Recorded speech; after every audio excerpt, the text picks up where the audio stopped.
সিয়াম সাধনার কথা আমি অনেকবার বলছি, বইতে লিখছি। সিয়াম সাধনার দ্বারাই আমাদের ভিতরে, এই রোজার দ্বারাই, 1 মাস রোজা, এই রোজার দ্বারাই ভিতরে যত রকমের খারাপি থাকে এগুলি সব জ্বালায় পড়ে আগুন শেষ করে দেয়। এই রোজার দ্বারাই শত শত রোগ ব্যাধি ভালো হয়। এই রোজার দ্বারা হাজারো রকমের উপকার।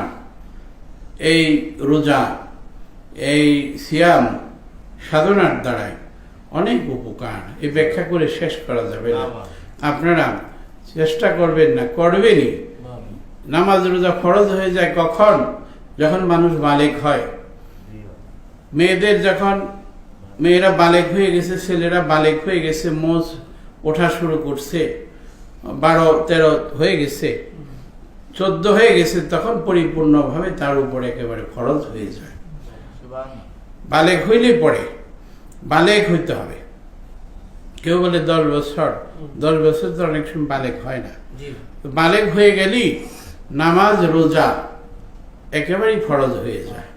তো এই নামাজ রোজা মরাধীন পর্যন্ত চেষ্টা করবেন যেন কায়েম করতে পারেন, প্রতিষ্ঠা করতে পারেন, এবং মানুষকে বেনামাজিকে নামাজ শিখিতে পারেন, বেরোজাদারকে রোজা শিখাইয়া নিজেরা সিয়াম সাধনা করবেন।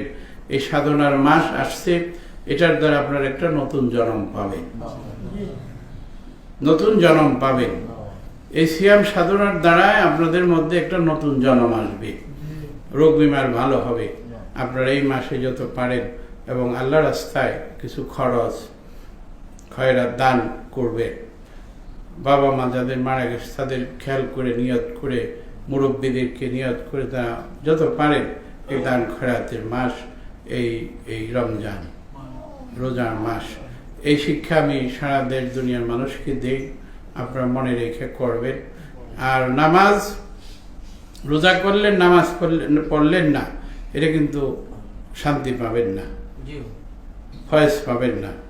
নামাজের মধ্যে একটা শান্তি, নামাজের মধ্যে শান্তি। নামাজ আপনারা প্রতিষ্ঠা করবেন তো? নামাজ এবং রোজা এই দুইটা জিনিস শক্ত করে আপনারা করবেন। এই সুযোগ এই শুরু হয়ে যাবে শেষ রাত্রে, সেহরি খেয়ে ফজর করে শুরু করবেন, আমল শুরু করবেন। যারা আমার কথা শুনতেছেন যে যেখান থেকে সারা দেশ দুনিয়ায়, সকলেই আপনারা মনে রাখবেন আল্লাহ অতি দয়ালু, অতি দয়ালু, অতি দয়ালু। আমাদের জন্য আল্লাহ সহজ করে দিচ্ছে সব। আপনারা চিন্তার মধ্যে আনেন, রুটিনের মধ্যে আনেন, সব কিছু সহজ হয়ে যাবে। আর জটিল মনে করলে সবই জটিল হবে। আপনারা সহজ করেন, কম ঘুমান। তরিকতের তাসাউফের একটা কথা আছে, কম ঘুমাও, কম খাও, কম কথা বলো। এখন বললে যে বাবা আপনি কথা না, আমি না বলেও পারতেছি না, এমন জামানায় পড়ছি, কথা না বলেও পারি না। কথা না বললে আপনারা পাবেন কোথায়? বোবা থাকলে কথা শিখতে পারবেন? এখন বলা লাগে, না বললে পারতেছি না। আপনারা এই জন্য তরিকতের বড় কথা হলো কম খানা, কম ঘুমানো, কম কথা বলা। বেশি বেশি আল্লাহর স্মরণে থাকো। তুমি পায়ে হাঁটো, হাতে কাজ করো, আর তোমার কালবের মুখে সবসময় আল্লাহর জিকির করতে থাকো। এই জন্য আমরা হুশ দরদম শিখেছি কিনা? শ্বাস টানতে আল্লাহ, ছাড়তে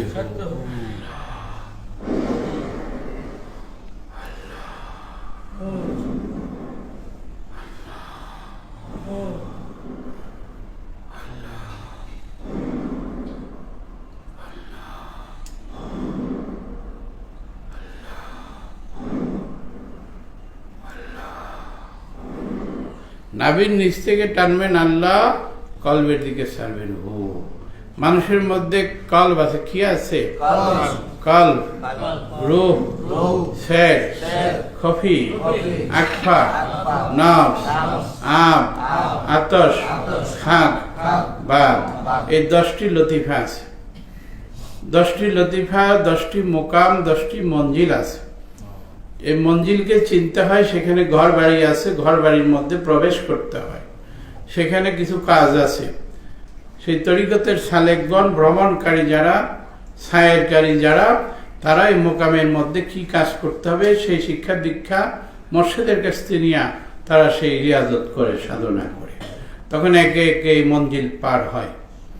যেমন মক্কা থেকে মদিনার 13টা মঞ্জিল আছে, আছে কিনা? এই 13টা মঞ্জিল পার হয়, এটা রসুলের সময় থেকে।